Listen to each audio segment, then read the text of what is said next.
Welcome to Nanak classes. दोस्तों, Nanak classes के YouTube channel पे आपका स्वागत है। आज राजस्थान जीके की ऐतिहासिक क्लास नंबर 107 नंबर क्लास आपके सामने उपस्थित हो रही है। जल्दी से वीडियो को लाइक कर दो, शेयर कर दो, क्योंकि प्रतिदिन 50 क्वेश्चन आपको हमारे सवाल आपके जवाब यानी हमारे सवाल होते हैं और आपको जवाब देने होते हैं। इस कंडीशन में 50 क्वेश्चन रोज मिल रहे हैं और 107 नंबर की क्लास आपके सामने आ रही है।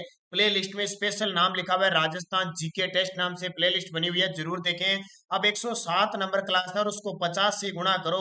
अगर आप 50 से गुणा करोगे तो 5350 क्वेश्चन तो ये बनते हैं। इसके अलावा हर एक क्वेश्चन के साथ आपको तथ्य बचाया जाता है।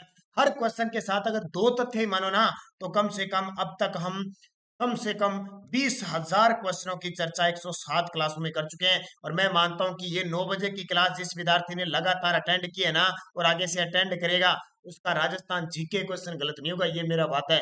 बस पूरी वीडियो देखनी है लास्ट तक, क्योंकि सिर्फ इस क्लास को हम 30 मिनट तक ही रखते हैं, आधे घंटे तक की ही क्लास होती है, इससे ज्यादा नहीं जाती है। और पूरे इंपॉर्टेंट जो क्वेश्चन आपको बताने होते हैं वो आपको दिए जाते हैं रोज 9 बजे। तो स्टार्ट करते हैं। शेयर कर दो जल्दी से वीडियो को और लाइक कर दो। पहला, आज मैं पॉलिटिकल से संबंधित लगभग क्वेश्चनों की बात करूंगा। राज्यपाल, मुख्यमंत्री, विधानसभा, इनके चर्चा में, तो अच्छे तरीके से इन क्वेश्चनों को देखना और मैं बताऊंगा एग्जाम में किस प्रकार के क्वेश्चन आए हैं। किस राज्य में राज्यपाल की नियुक्ति संविधान के अनुच्छेद सॉरी राज्य में किसी राज्य में राज्यपाल की नियुक्ति संविधान के किस अनुच्छेद के तहत होती है? देखिए कितना इंपॉर्टेंट है। आरएएस पटवारी कॉलेज लेक्चरर का भी एग्जाम हुआ है।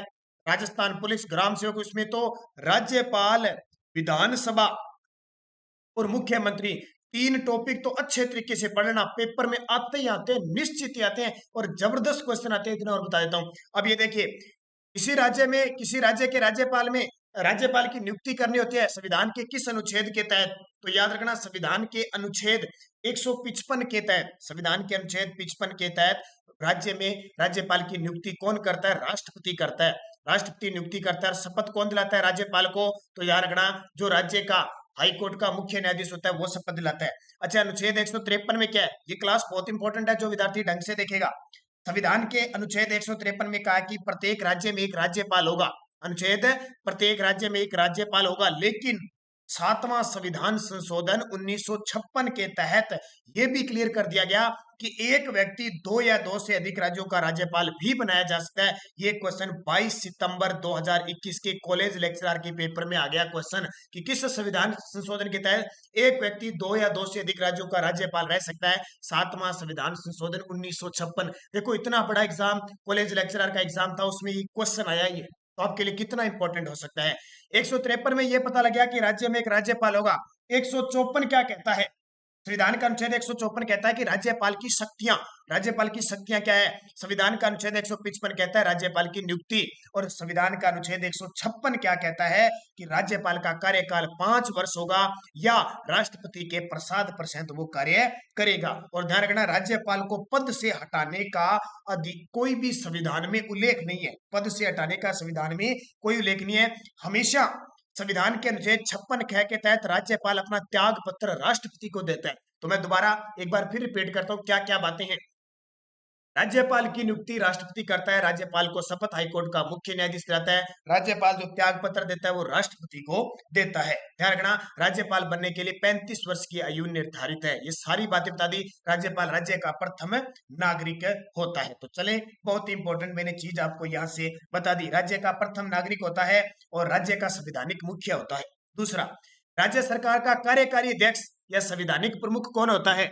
राज्य सरकार का कार्यकारी अध्यक्ष या संवैधानिक प्रमुख कौन होता है? तो राज्यपाल होता है, यानी नाम मात्र का कार्यपालक होता है वो, और संवैधानिक प्रमुख होता है राज्य का प्रथम नागरिक होता है। ठीक है, तो समस्त विधायी शक्तियां होती है वो इसके अंडर में काम करती है, तो वो राज्यपाल है, जिसको अंग्रेजी में, ध्यान रखना, कई बार पेपर में अंग्रेजी में गवर्नर आ जाता है सीधा ही और विद्यार्थी भूल जाते हैं, क्योंकि बहुत सारे विद्यार्थी इंग्लिश लैंग्वेज से बिल्कुल वाकिफ नहीं होते हैं, तो गवर्नर कहते हैं।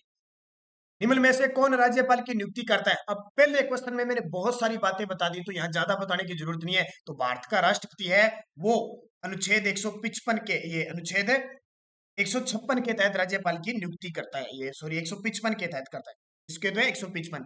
राज्य चुनाव आयोग को नियुक्त कौन करता है? जो राज्य चुनाव आयुक्त होता है ना, जो राज्य के अंदर पंचायती राज के नगर के चुनाव कराता है, तो राज्य चुनाव आयुक्त है, उसको नियुक्त करने का अधिकार किसको है? तो उसको जो नियुक्त करने का अधिकार है, राज्य के अंदर बात करें, किसके अंदर? राज्य के अंदर। तो राज्य की बात करें, संबंधित राज्य का जो राज्यपाल होता है ना, वो नियुक्त करता है हमेशा। राज्यपाल को जानकारी देने के संबंध में मुख्यमंत्री के कर्तव्यों का वर्णन संविधान के किस अनुच्छेद में वर्णित है? बहुत ही इंपॉर्टेंट है। मुख्यमंत्री के कर्तव्यों का वर्णन संविधान के किस अनुच्छेद में है कि राज्यपाल को जानकारी देने के संबंध में? तो इसका जो उत्तर हो जाएगा संविधान के अनुच्छेद 167 में। किसमें? संविधान के अनुच्छेद 167 में। राज्यपाल द्वारा अध्यादेश जारी करने से संबंधित शक्तियों का वर्णन संविधान के किस अनुच्छेद में किया गया है? राज्यपाल जो अध्यादेश जारी करता है, अध्यादेश का मतलब क्या? अस्थायी, अस्थायी आदेश निकालता है, अस्थायी कानून जो बनाता है, उसका अनुच्छेद 213 है। ये बहुत इंपॉर्टेंट, आपने सुना होगा, राष्ट्रपति अनुच्छेद 123 के तहत अध्यादेश जारी करता है और राज्यपाल 213। देखो इसी शब्द को उल्टा पुल्टा कर दिया, दो पहले ले फिर तीन एक ले, 213 के अंदर। राज्यपाल की शक्तियों के संदर्भ में निम्न में से कौन सा सही है? आज आपके राज्यपाल और ये पॉलिटिकल की चीजें सारी क्लियर हो जाएगी, अच्छे तरीके से पढ़ लेना। देखो, राज्यपाल धन विधेयक को पुनर्विचार हेतु राज्य विधानमंडल को लौटा सकता है, गलत है ये तो, यानी सही नहीं है, तो ये सही हो गया। राज्यपाल किसी विधेयक को बांट के राष्ट्रपति के विचारों तो आरक्षित कर सकते हैं, बिल्कुल सही है। राज्य विधानमंडल के विश्रांति काल में राज्यपाल द्वारा अध्यादेश प्रख्यापित किया जा सकता है, बिल्कुल सही है कि अब जब विश्रांति काल का मतलब होता है कि राज्य विधानमंडल नहीं चल रही है, विधानसभा नहीं चल रही है और ऐसी जरूरत पड़ेगी किसी कानून बनाने की, तो राज्यपाल संविधान के ये अनुच्छेद 213 के तहत अध्यादेश जारी कर सकता है। राज्यपाल के पास समाधान की शक्ति होती है, बिल्कुल सही है, तो ये असत्य है। राज्यपाल धन विधेयक को पुनर्विचार के लिए नहीं लौटा सकता, कभी भी ध्यान रखना, क्योंकि पूर्व स्वीकृति हो जाती है। भारतीय नवाचार प्रोटोकॉल के अनुसार अग्रता क्रम में निम्न में से सबसे पहले कौन आता है? सबसे पहले, ये देखिए कितना इंपॉर्टेंट, इनमें से सबसे पहले कौन आता है? जल्दी से मुझे कमेंट करके बता दीजिए, क्वेश्चन बहुत इंपॉर्टेंट है और कई बार इस क्वेश्चन का उत्तर मैं बता चुका हूं, कई बार इस क्वेश्चन का उत्तर मैं बता चुका हूं कि प्रोटोकॉल के अनुसार सबसे पहला पद किसका आता है? भूतपूर्व राष्ट्रपति, लोकसभा अध्यक्ष, राज्य के राज्यपाल या फिर उप प्रधानमंत्री का? यहां पूछ रहा है तो राज्य के राज्यपाल। देखो सबसे ऊपर पद आता है राष्ट्रपति का, मैं फिर बता देता हूं, आज सबसे पहले पद आता है ऊपर ही ऊपर सर्वोच्च अधिकारी राष्ट्रपति, दूसरा होता है उपराष्ट्रपति। कौन होता है? उपराष्ट्रपति। तीसरा हमारे भारत में पद आता है प्रधानमंत्री का प्रोटोकॉल के अनुसार, फिर आता है राज्यपाल का। ये देखिए, तो यहां देखिए ये सारे इससे नीचे हैं। राज्यपाल के बाद आता है भूतपूर्व राष्ट्रपति, यहाँ पद आया इसका, भूतपूर्व राष्ट्रपति का, तो इस क्रम को याद रखना। इसके बाद में देखो 1 नंबर पे, 2 नंबर पे, 3 नंबर पे, 4 पे, 5 पे और एक 5 कै और बना दिया, वहां उप प्रधानमंत्री का पद आता है। ठीक है, उप प्रधानमंत्री का। 6 पे आता है भारत के मुख्य न्यायाधीश का, 6 पे भारत के मुख्य न्यायाधीश का। फिर 6 कै में आता है लोकसभा अध्यक्ष का। फिर 7 के अंदर मुख्यमंत्री, केंद्रीय मंत्रिमंडल, उपाध्यक्ष है, भूतपूर्व प्रधानमंत्री, दोनों सदनों के विपक्ष के नेता। फिर 7 कै में आते हैं भारत रत्न से सम्मानित व्यक्ति। तो बहुत लंबी ये लिस्ट हो जाती है, ठीक है, तो आपको टॉप के याद रखने। अब इस प्रकार का क्वेश्चन आ जाए तो आप फंस सकते हो। अगला देखिए, राज्यपाल राज्य में किसका प्रतिनिधित्व होता है? राज्यपाल राज्य में हमेशा राष्ट्रपति का प्रतिनिधित्व करता है, ठीक है। निम्न विवरणों पर विचार करें, कर दो जल्दी से विचार कि अनुच्छेद 157 राज्यपाल के पद के लिए 2 योग्यताएं निर्धारित करता है। राज्यपाल राज्य व्यवस्थापिका का सदस्य होना चाहिए। नियुक्ति से पूर्व राज्यपाल को 40 वर्ष की आयु पूर्ण कर लेनी चाहिए। कोई जरूरी नहीं है, ये तो गलत है, क्योंकि कितनी आयु चाहिए? 35 वर्ष चाहिए और राज्य व्यवस्थापिका का सदस्य नहीं होना चाहिए। तो इसके अंदर तो एक ही सही बैठ रहा है, वो कौन सा? सिर्फ एक। अनुच्छेद 157 राज्यपाल के पद के लिए 2 योग्यता निर्धारित है। संविधान के किस अनुच्छेद में राज्यपाल को विधानसभा में एंग्लो इंडियन समुदाय के सदस्यों को नियुक्त करने का अधिकार है? संविधान के किस अनुच्छेद में राज्यपाल को, वर्तमान राज्यपाल ध्यान रखना कलराज मिश्र है 21वें, राज्यपाल को विधानसभा में एंग्लो इंडियन समुदाय के सदस्यों को नियुक्त करने का अधिकार है? अनुच्छेद 333 ये कहता है कि राज्यपाल विधानसभा में एक एंग्लो इंडियन का सदस्य नियुक्त कर सकता है। निम्नलिखित में से कौन राज्यपाल के विशेष अभिभाषण से संबंधित है? हमेशा राज्यपाल ध्यान रखना, अभिभाषण होता है जो मंत्री परिषद का तैयार, मंत्रिमंडल का तैयार किया हुआ जो पत्र होता है, उसको जो राज्यपाल पढ़ता है, पढ़ के सुनाता है, वो अभिभाषण हो गया, लिखे हुए को पढ़ना। तो संविधान के अनुच्छेद 176 ये पेपर में सीधे सीधे आते हैं, इनकी ज्यादा कोई कहानी नहीं है। राज्यपाल की अध्यादेश शक्ति भारतीय संविधान के किस अनुच्छेद में बताई गई है? राज्यपाल जो अध्यादेश जारी करता है वो शक्ति 213 मैंने अभी बताया था, और राष्ट्रपति की 123। संविधान के अनुच्छेद 213 के अनुसार राज्यपाल का अध्यादेश जारी करने का अधिकार है। क्या वो स्वविवेक है, कार्यपालिका है, यह शक्ति मंत्रिमंडल के परामर्श से प्रयुक्त की जाती है या फिर केंद्र सरकार के परामर्श से? बहुत इंपॉर्टेंट है। देखिए, इस प्रकार का क्वेश्चन आपके लिए थोड़ा सा मुश्किल पैदा कर सकता है। इसका उत्तर हो जाएगा हमेशा यह शक्ति मंत्रिमंडल के परामर्श से प्रयुक्त की जाती है, मंत्रिमंडल के परामर्श से। निम्न में से किस संविधान संशोधन अधिनियम में एक ही व्यक्ति को 2 या 2 से अधिक राज्यों का राज्यपाल बनाने संबंधी प्रावधान किया गया है? और ये क्वेश्चन मैं आपको बता चुका हूं, कॉलेज लेक्चरर के पेपर में आ चुका है। 7वां संविधान संशोधन 1956 के तहत एक व्यक्ति को 1 से अधिक राज्यों का राज्यपाल बनाया जा सकता है। अगला देखिए, राज्यपाल द्वारा अध्यादेश जारी करने से संबंधित शक्तियों का वर्णन संविधान के किस अनुच्छेद में? अध्यादेश जारी करने का अधिकार तो मैं बार बार बता रहा हूं, और बार बार ये पेपर में आए हुए 213। राज्यपाल पद हेतु न्यूनतम आयु सीमा निर्धारित है। ये राज्यपाल बनना है, उसके लिए न्यूनतम आयु राष्ट्रपति किसे नियुक्त करेगा? जिसकी आयु 35 वर्ष या 35 वर्ष से अधिक हो उसे नियुक्त करेगा। 25 वर्ष किसके लिए होती है? लोकसभा का सदस्य चुनने के लिए 25 वर्ष होती है। 18 वर्ष मतदान के लिए होती है, 50 वर्ष नहीं होती भाई। 50 वर्ष तो बस बीच में रह जाता है। इनमें से कौन सा अधिकार राज्यपाल को नहीं है? कौन सा अधिकार है राज्यपाल को नहीं है? देख लो कौन सा नहीं है। क्या मुख्यमंत्री की नियुक्ति करता है? बिल्कुल, राज्यपाल मुख्यमंत्री की नियुक्ति करता है। मुख्यमंत्री की सलाह से अन्य मंत्रियों की नियुक्ति करता है? बिल्कुल सही है। राज्य की कार्यपालिका शक्ति सीमा में किसी भी दोषसिद्ध व्यक्ति के दंड को क्षमा कर सकता है? बिल्कुल बात सही है। उच्च न्यायालय के न्यायाधीशों की नियुक्ति कभी नहीं करता, क्योंकि उच्च न्यायालय के न्यायाधीशों की नियुक्ति राष्ट्रपति करता है, राज्यपाल तो शपथ दिलाता है। राज्यपाल का सामान्य कार्यकाल कितना? ये देखिए कितना इंपॉर्टेंट है। 4 दे दिए इसने, 2 वर्ष, 3 वर्ष, 5 वर्ष, 7 वर्ष। जब ऐसे पूछ लेना राज्यपाल का सामान्य कार्यकाल कितना है, 5 वर्ष होता है, लेकिन वो राष्ट्रपति के प्रसाद पर्यंत रहता है। राष्ट्रपति कब चाहे उसे हटा सकता है, ठीक है, वो मंत्रिपरिषद की सिफारिश पर। राज्य विधानसभा में धन विधेयक केवल किसकी अनुशंसा से प्रस्तुत किया जाता है? हमेशा ध्यान रखना, चाहे वो हमारी लोकसभा है चाहे हमारी विधानसभा है, बिल पहले लोकसभा में राष्ट्रपति की अनुमति से और विधानसभा में राज्यपाल की अनुमति के बाद ही बिल पास होता है। राज्यपाल की नियुक्ति कौन करता है? बड़ा ही आसान क्वेश्चन है, सारे विद्यार्थी कमेंट में जवाब दोगे। अब जो कोई बीएसटीसी की तैयारी कर रहा है दोबारा से, राजस्थान पुलिस तो जल्द आने वाली है, और ध्यान रखना इस सरकार की अब खासियत और बताता हूँ, कोई भर्ती रद्द नहीं करेगी, और जो भी भर्ती निकाल दी जल्दी पेपर करवाएगी, क्योंकि सरकार के 2 ही तो साल रहे हैं, 2 ही साल रहे हैं। दिसंबर 2023 में एग्जाम वापिस चुनाव होंगे, तो अब ये अक्टूबर का महीना, अक्टूबर 2023 में जाके और इनकी आचार संहिता लग जाएगी, तो मोटे मोटे 2 ही साल है, इसमें खूब सारी भर्ती निकाल के और ये पेपर करवा के रिजल्ट निकालेंगे। तैयार रहना आप, आपकी कमी नहीं रह जानी चाहिए कहीं इन 2 सालों में चूक जाओ। तो राज्यपाल की नियुक्ति कौन करता है? राष्ट्रपति करता है। भारत में राज्यों में संवैधानिक आपातकाल लगाने के लिए कौन सा अनुच्छेद है? जो संवैधानिक आपातकाल लगाया जाता है उसके लिए अनुच्छेद कौन सा है? तो 3 प्रकार के अपने होते हैं, 352, 356 और 360। 3 है ना? तो 352 में तो क्या होता है, जब भारी आक्रमण हो जाता है तब लगता है। 356 किसी राज्य का संवैधानिक तंत्र फेल हो जाए तो राष्ट्रपति शासन लगता है। 360 वित्तीय आपातकाल होता है। तो अनुच्छेद 356 होता है, और हमारे राज्य में अब तक राजस्थान में 4 बार लग गया 356। 1967 में पहली बार, फिर 1977 में, फिर 1980 में, फिर 1992 में, तो 4 बार लग गया। याद रखना, पेपर में आता है।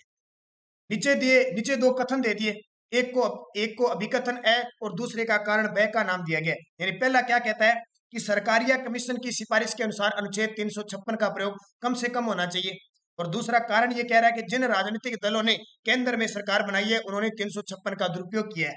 देखो क्या दोनों बात सत्य है क्या? तो ए और ब दोनों ही बात सत्य है भाई, ठीक है। ब ए की सही व्याख्या करता है, उत्तर आगे देख लेना। ए और ब दोनों सत्य है, और ए जो ब है वो ए की सही व्याख्या करता है। देखो सही बात है कि सरकारी कमीशन की सिफारिश है कि अनुच्छेद 356 का कम प्रयोग करो, लेकिन केंद्र में जो सरकारी होती है ना वो अनुच्छेद 356 का प्रयोग करते हैं। मान लो जहां केंद्र में भाजपा सरकार है उसने कभी जम्मू कश्मीर में लगा दिया, आपने देखा होगा ना, जम्मू कश्मीर में 356 का प्रयोग करके राज्यपाल शासन रहा, फिर चलो वहां तो 370 हटा दी, बहुत अच्छा काम है। मध्य प्रदेश में सरकार गिरवा दी, कर्नाटक में मुख्यमंत्री नया बना दिया, कभी गुजरात में नया बना दिया, कभी उत्तराखंड के मुख्यमंत्री को अलग दे दी, कभी राजस्थान में रोक दिया। तो ये केंद्र सरकार की जो नीतियां होती है उस वजह से 356 का प्रयोग ज्यादातर होता है। इसको पढ़ लिया होगा आपने, समझ में आ गया होगा, ये बात बहुत इंपॉर्टेंट है। अगला, भारतीय संविधान का कौन सा अनुच्छेद बंद करता है कि प्रत्येक राज्य के लिए एक राज्यपाल होगा? एक राज्य के लिए एक राज्यपाल होगा। तो अनुच्छेद 153 ये सारे मैं याद करवा रहा हूँ। अनुच्छेद 153 कहता है कि प्रत्येक राज्य में एक राज्यपाल होगा।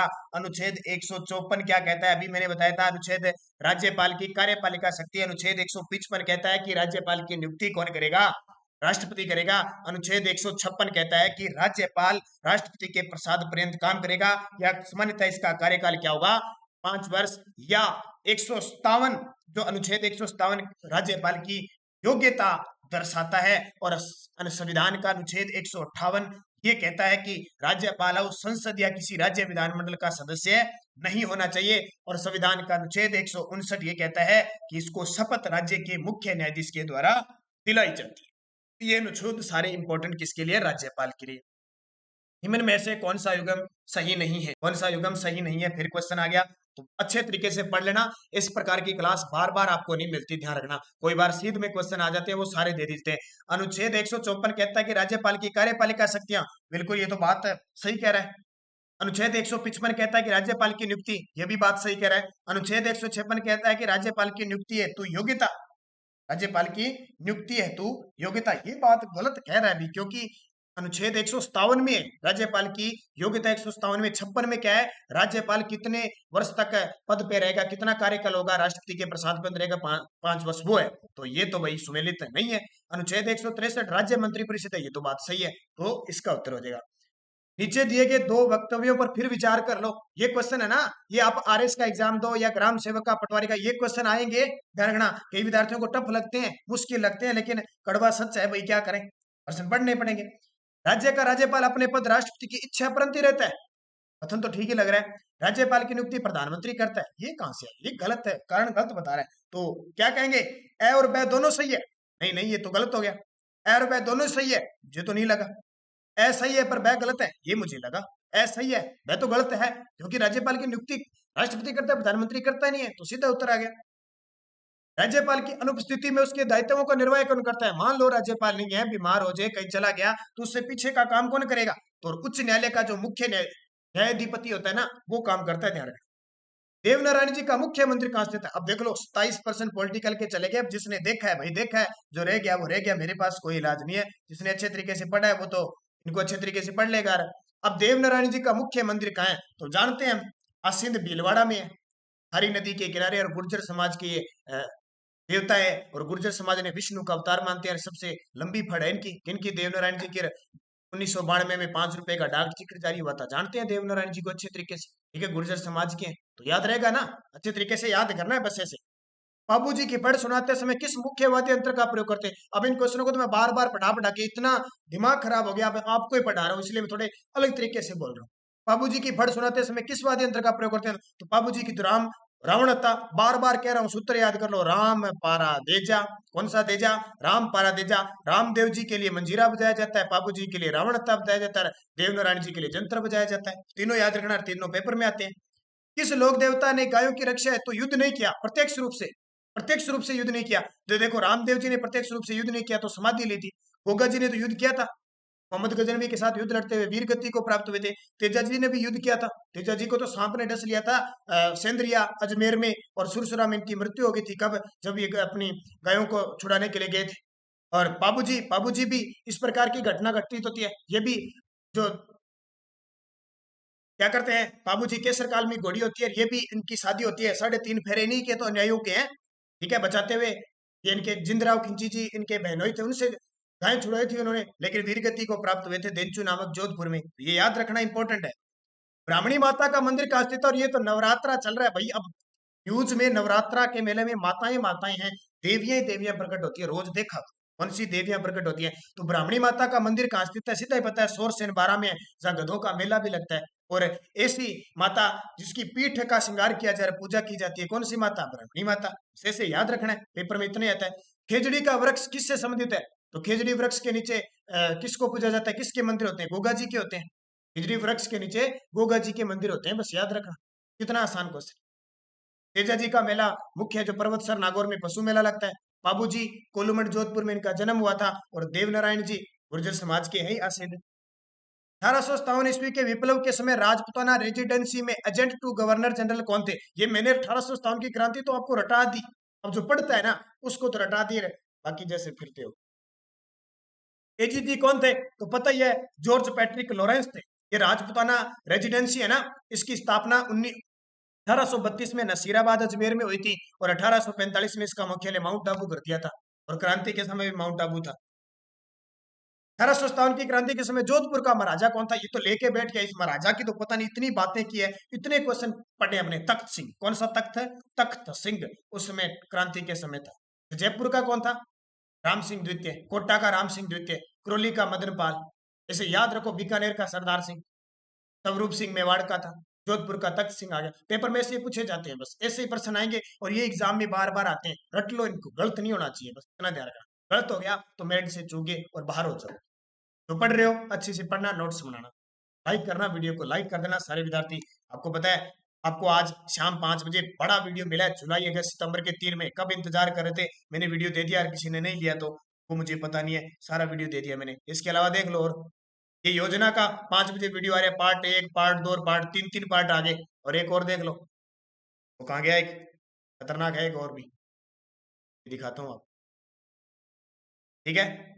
कल आपको मेगा टेस्ट ये मिलेगा, फ्लैगशिप योजना सरकार की जो 26-27 फ्लैगशिप योजना है ना, जहां से पेपर में क्वेश्चन आता है, वो मिलेगा। तो तैयार रहो, मस्त रहो, बस बार बार कह दिया, मस्त रहो, अच्छे से सो, कंटिन्यूस पढ़ो। राजस्थान में 1857 की क्रांति का संग्राम कहां से शुरू हुआ था, ये क्वेश्चन इतना आसान है कि पेपर देता है, एग्जामिनर देता ही देता है। नसीराबाद, कब, 28 मई 1857, किसके नेतृत्व में, बख्तावर सिंह के नेतृत्व में, याद रखना, बख्तावर आ जाए या बख्त आ जाए, तो नसीराबाद। 1857 की क्रांति के समय धौलपुर का शासक कौन था, ये सुना है क्या आपने, धौलपुर का शासक कौन था, भगवंत सिंह था। कौन है, और ये धौलपुर में क्रांति खास पता है क्या है, इसमें ये फर्क है कि धौलपुर में जो क्रांति हुई थी बाहर के लोगों ने की थी, ग्वालियर के और पटियाला की सेना ने इसको हरकत दबाया था। राजस्थान में 1857 में पहला विद्रोह कब और कहां हुआ था, ये क्वेश्चन बड़ा जबरदस्त। 28 मई 1857 को नसीराबाद अजमेर में हुआ था, पढ़ लेना अच्छे तरीके से। नर्मदा नहर द्वारा कौन से जिलों में पेयजल आपूर्ति होती है, ये तो आप बता ही दो, जल्दी से बता दो मुझे कमेंट। नर्मदा नहर परियोजना से राजस्थान के जालोर और बाड़मेर जिले लाभान्वित होते हैं। बूंद बूंद सिंचाई पद्धति से होता है।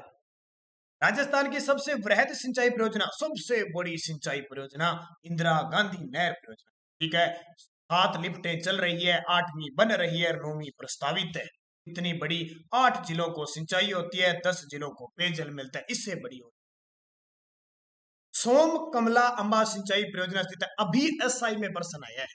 सोम कमला अंबा सिंचाई परियोजना सोम नदी पर, कहां पे है, डूंगरपुर में है। सोम नदी बिछामेड़ा की पहाड़ी से निकल। अब मुझे आप बताओगे, नवाटापुरा गांव है, नवाटापुरा गांव डूंगरपुर में, जहां पर विनेश्वर धाम है, आदिवासियों का मेला लगता है, सोममाई जाखम नदी समय, उस धाम की स्थापना किसने की थी, और जिसका ग्रंथ चोपड़ा है, बताते हैं, ग्रंथ चोपड़ा है, और उस धाम की स्थापना करने वाले संत महात्मा कौन थे, कमेंट करके बता। वर्षा जल संरक्षण लाभप्रद है, वर्षा जल संरक्षण लाभप्रद है किसके लिए, कृषि के लिए है क्या, जल विद्युत के लिए है क्या, भूमिगत जल सुधार में सुधार के लिए है क्या, सिंचाई के लिए, सारे ही हैं देखो। लेकिन बताना क्या है, एकदम 100% आंसर हो जाएगा, भूमिगत जल में सुधार के लिए सबसे ज्यादा वर्षा जल संरक्षण जरूरी। राजस्थान फीडर की, राजस्थान में लंबाई कितनी है, टोटल राजस्थान फीडर की लंबाई 204 किलोमीटर है भाई। अब राजस्थान में कितनी है, तो याद रखना 35 किलोमीटर है। 35 इसमें से घटा दो, कितनी बचेगी, 14 में से 5 गए 9, और 9 इसके अलावा 6, 169 किलोमीटर। अब बताते हैं कि 169 में से लगभग 14 किलोमीटर तो मानते हैं किसमें, कितने करो, 19 मान लो, चाहे कितने मान लो, 19 किलोमीटर हरियाणा में, 150 किलोमीटर पंजाब में मानती है। चंबल नदी राजस्थान में निम्न में से किन जिलों की सीमा बनाती है, ऐसा कोई एग्जाम नहीं जहां से चंबल नदी का क्वेश्चन है। चंबल नदी राजस्थान में निम्न में से किन जिलों की सीमा बनाती है, तो देखो भाई, क्या 12 में चंबल नदी जाती है, नहीं जाती। मैं आपको एक सूत्र बताता हूं, सूत्र को याद रखना, चक्को बुस कदों, कौन सा, चक्को बुस कदों, चक्को बुस कदों, याद रखना। जब भी चंबल नदी का नाम आए, 6 जिलों में बहती है, चित्तौड़गढ़, कोटा, बूंदी, सवाईमाधोपुर, करौली, धौलपुर। देखो 12 तो नहीं आया, झालावाड़ भी नहीं आया, टोंक नहीं आया, उत्तर आ जाएगा कोटा, सवाईमाधोपुर, यहाँ बनाती है। बेणेश्वर 3 नदियों के संगम पर स्थित है, निम्न में से कौन सी नदी इसके अंतर्गत नहीं आती? बेणेश्वर धाम नवाटापुरा गांव डूंगरपुर में है। संत मावजी ने इसकी स्थापना की थी। आदिवासियों का कुंभ है। ध्यान रखना, 3 नदियों का संगम है, माही, सोम, जाखम। तो बनास तो आती नहीं है यहाँ पे। राज्य की कौन सी नदियां जो अपना जल अरब सागर की ओर ले जाती है? बता दो जल्दी से। अरब सागर की खाड़ी में जाती हुई नदी। बहुत बार मैंने नदियां करवा दिया, स्पेशल टॉपिक करवा दिए। कोई भी टॉपिक देखना है ना अपना, तो टॉपिक का नाम लगाओ, जैसे राजस्थान की नदियां भाई नानक क्लासेस, शानदार मिलेगी। और मैं कहता हूँ साथ साथ में याद होगी, ऐसा नहीं कि याद नहीं होगी। सुबह 7 बजे करंट अफेयर्स की क्लास देखना, कोई विद्यार्थी नहीं बोलेंगे ये क्लास चूक जाए, लेकिन 7 बजे वाली क्लास मत चूकना, ये ध्यान रखना। कौन सी नदियां जो अपना जल अरब सागर में ले जाती है? तो यहां देखो, पहला ऑप्शन तो कट गया, चंबल अरब सागर नहीं जाती है। कहां जाती है? बंगाल की खाड़ी में। बनास भी बंगाल की खाड़ी में जाती है। ये सारी इधर ही जाती है, उत्तर नहीं है। अब ये देखो, लूणी, माही, सोम, साबरमती, ये लग रहा है क्योंकि गग्गर ये कट गया, छाबी ये कट गया, उत्तर आ गया लूणी, माही, सोम, साबरमती, सारी अरब सागर में चल रही। नक्की झील कहाँ पे है? नक्की कर दो फटाफट। नक्की करना है माउंट आबू में। नक्की झील सिरोही में ग्रासिया जनजाति के पवित्र झील मानते हैं। सर्दियों में ये जम जाती है, ऊंची है, राजस्थान की सबसे ऊंची झील है। और ध्यान रखना इंपॉर्टेंट, नक्की झील यहाँ पे ग्रासिया जनजाति अपनी अस्थियां विसर्जित करती है नक्की झील में। निम्न में से राजस्थान के किस जिले में ताल छापर झील है? तो क्वेश्चन आप बड़े शानदार तरीके से बता, पेपर में आते हैं फिर भी। ताल छापर चूरू काले हिरणों के लिए। टांका और खड़ीन प्रकार क्या है? कोई आदिवासियों के युद्ध कौशल है क्या? आदिवासी बोलियां है क्या? परंपरागत कृषि पद्धतियां क्या? नहीं, परंपरागत जल संरक्षण संरचनाएं हैं टांका और खड़ीन। पालीवाल ब्राह्मणों के द्वारा जैसलमेर में खड़ीन की तो जो पानी होता है वो सूख जाता है, दलदली क्षेत्र में कृषि भी की जाती है। नवलखा झील किस जिले में? ये देखिए, एक होता है नवलखा दुर्ग, एक है नवलखा झील। नवलखा झील आ जाए तो बूंदी में, दुर्ग आ जाए तो झालावाड़ में। आज का अंतिम क्वेश्चन आपके सामने, निम्नलिखित में से राजस्थान में मीठे पानी की सबसे बड़ी मानव निर्मित झील कौन सी है? अरे ये क्वेश्चन इतना इंपॉर्टेंट है, रीट में आया था। रीट की एसएसटी के जो 50 क्वेश्चन आते हैं ना, 60, उसमें ये क्वेश्चन आया था कि राजस्थान की मीठे पानी की सबसे बड़ी झील। और बड़े शौक से उत्तर करते हैं जयसमंद झील, जिसका निर्माण जयसिंह, महाराजा जयसिंह द्वितीय के द्वारा इसका निर्माण करवाया गया था। ये जयसिंह झील, जिसे डेबर झील भी कहते हैं। ये आपके उदयपुर में 50 क्वेश्चन हो गए। रोज शाम 9 बजे 50 क्वेश्चन देखने हैं। शाम 5 बजे आपको करंट की क्लास मिल रही है, सुबह 7 बजे मिल रही है। बस वीडियो को ज्यादा से ज्यादा लाइक करें, शेयर करें, और लगातार खुद पढ़े अच्छे तरीके से, ठीक है? ज्यादा आप खुद पढ़े, अध्ययन करें, ताकि निश्चित तौर पे आपको सब मिल सके। धन्यवाद दोस्तों। जय हिंद, जय भारत।